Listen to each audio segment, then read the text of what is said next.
Hello guys, magandang buhay sa ating lahat at shout out sa lahat ng mga sumusuporta sa ating video. Maraming salamat. God bless sa inyong lahat. Sa pagkakataong ito guys ay meron tayo ditong isang device. Itong defrost timer na kadalas ang ginagamit natin sa no frost na mga refrigerator. So ngayon ang ating ibabahagi sa ating mga minamahal na mga taga-subaybay at sa mga gustong matuto ng refrigeration and air conditioning sa mga baguhan. So paano natin i-identify yung mga terminal dito kung wala na yung katulad nitong wala ng diagram. So lumalabo na nga, wala na rin mga malabo na rin yung mga kanyang details. So itong ating defrost timer na ito is 120 volts, malabo na. Yan, hindi na masyado makita yung kanyang, yan, malabo na nga. Yan, made in China. Tapos yung kanyang cycle is 21 6 hours yung yung freezing at yung defrosting ay 21 minutes. Ayan, medyo malabo na. Ito lang yun kasi natin yung available na timer ngayon kasi may mga nagtatanong sa atin tungkol dito sa sa defrost timer, kaya naisipan natin gumawa ng isang video na maiksi para magawa natin ng tutorial, mabigyan mo lang konting idea yung ating mga kaibigan na mga gusto matuto ng refrigeration. At saka napakahalaga din guys, lalong lalo na yung mga user natin ng ref, kahit mga customer natin at mga taga-subaybay, napakahalaga nung meron tayong idea kung ano yung mga function nitong mga ganitong device sa ating mga appliances, para kung sakaling may mga technician na may gagawa sa ating appliances, at least meron tayong idea ano ba talaga itong ating piyesa na to, kung anong trabaho nito. Kasi minsan hindi ko naman nila lahat. May mga technician na nandadaya. Kaya mahalaga na bilang isang customer, may paliwanag natin ng maayos yung yung trabaho nitong defrost timer. Hindi man saktong-sakto, at least magkameron sila ng idea. Kasi una-una, hindi tayo perfectong technician at hindi rin tayo naninira sa ibang mga kapwa natin technician. So gumagawa tayo ng mga gating video para magbigay lang tayo ng mga idea at bigyan din ng paalala yung ating mga kaibigan ng mga technician naman na ayusin naman natin yung yung sa abot ng pinakamaganda nating magagawa para sa ating mga customer. Yan. At yun nga, ang trabaho nitong defrost timer na ito ay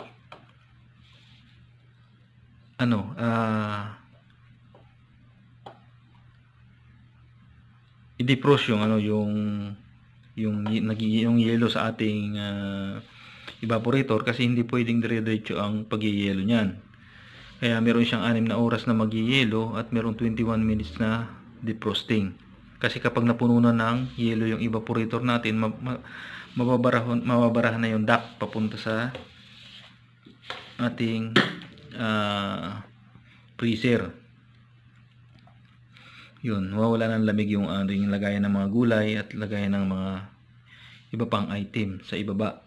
Kung sa baba man yung pinaka freezer niya, yun naman sa itaas ang mga lagayan ng gulay or ibang item pa. So hindi na siya mabibigyan ng lamig kapag nabarahan na yung ating evaporator at punong-puno ng yelo, at posibilidad pa na masira yung kanyang blower kasi nga aabuti na siya ng yelo. Kaya mahalaga ang trabaho nitong defrost timer na to na pahintuin yung cycle ng kanyang tuloy-tuloy na pagyelo.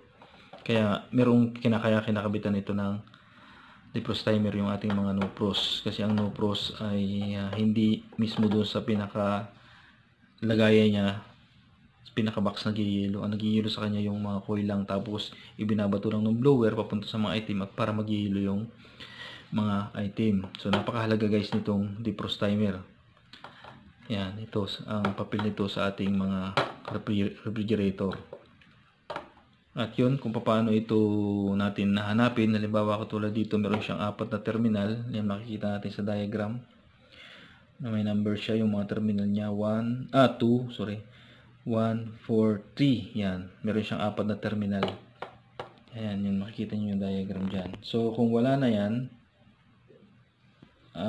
papaano yung ating pagkakabit kung wala na halimbawa itong diagram na to, or hindi natin kabisado, no, kung saan ilalagay. So itong design, itong defrost timer na to, ang nakakabit dito guys ay yung magpapaandar sa compressor at saka yung sa heater. Yan, so siyempre may motor siya. Itong ating defrost timer na ito guys ay kombinasyon ng electromechanical, kasi may motor siya na nagpapaandar doon sa mechanical para doon sa mga contact. Yan, doon sa pagpapalit ng contact dito sa ating defrosting at saka freezing, kasi hindi sila naman pwedeng magkasabay ng function, kaya nagpapalit sila. So yung motor ang nagda-drives doon sa mechanical para magpalit ng contact yung dalawa. So, kapag may contact doon sa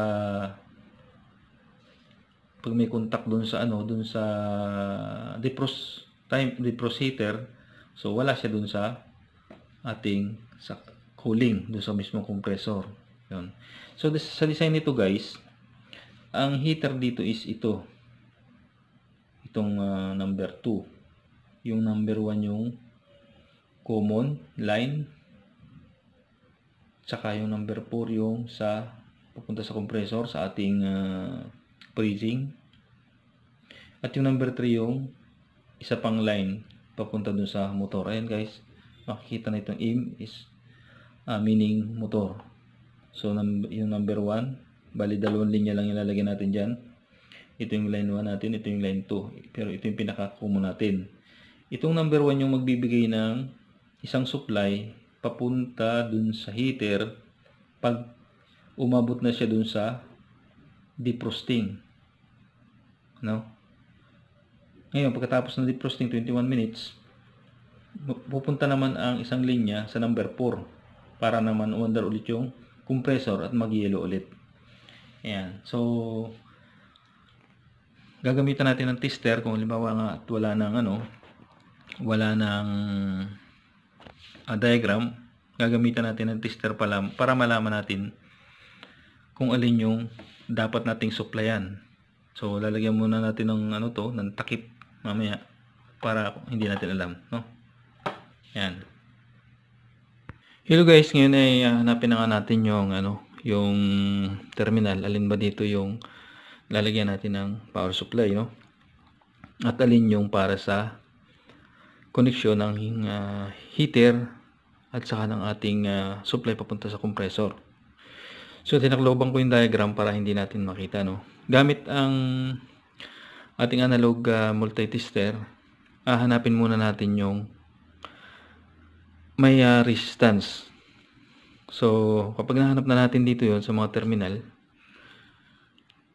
yun ang lalagyan natin ng supply. Tapos sunod doon hanapin natin yung koneksyon para dun sa heater at dun para sa supply sa compressor sa freezing natin.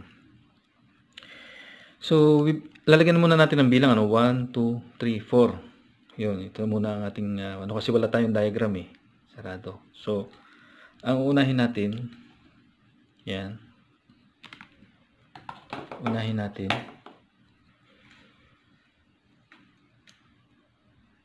hanapin yung may resistance. Ito, so meron siyang continuity, no? Kasi umabot siya sa 0. Ibig sabihin, naka-short siya. 1 and 2, continuity. 1 and 3, wala. 1 and 4, meron siyang nasa 600 ohms mahigit. So meron siya sa 1 and 4. So sa 1 and 2 naman, 1 and 2, 1 and meron ulit 1 and 3, 2 and 3 wala, sorry. 2 and 4 meron na naman ulit. Yan, meron. So ibig sabihin,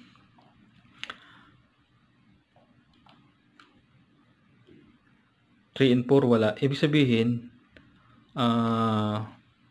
itong dalawang ito magkadugtong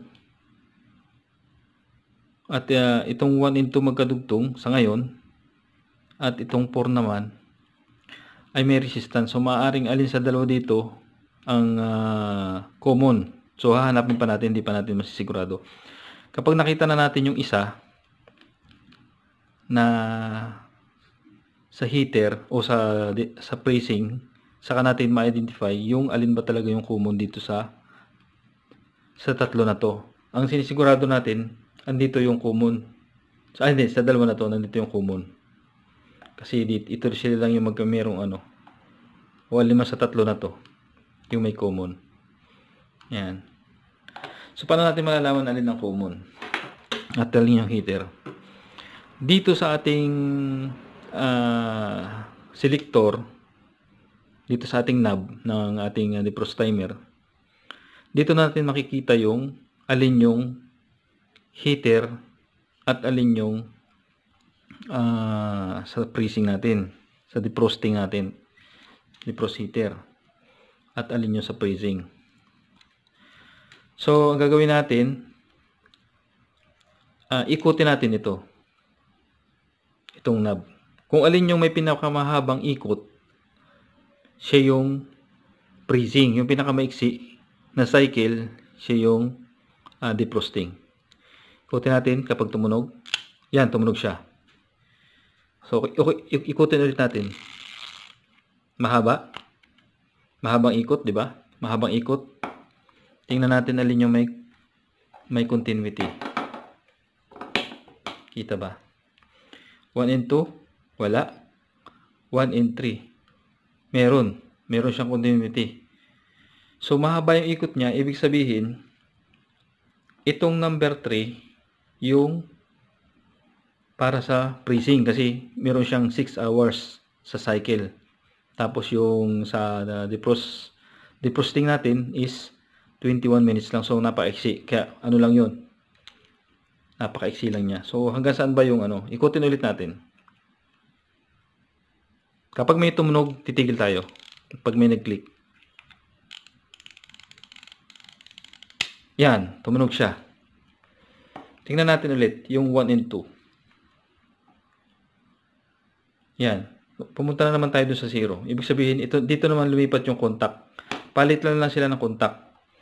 Kaya lang, yung mas mahabang contact, yung 6 hours nga, dun siya sa freezing. At yung pinakamaiksi ay defrosting. So, ikutin ulit natin guys. Pag tumunog, tapos na yon. Yun. Di ba napakaiksi lang? So, napakaiksi. Tingnan natin yung 1 to 2. Wala.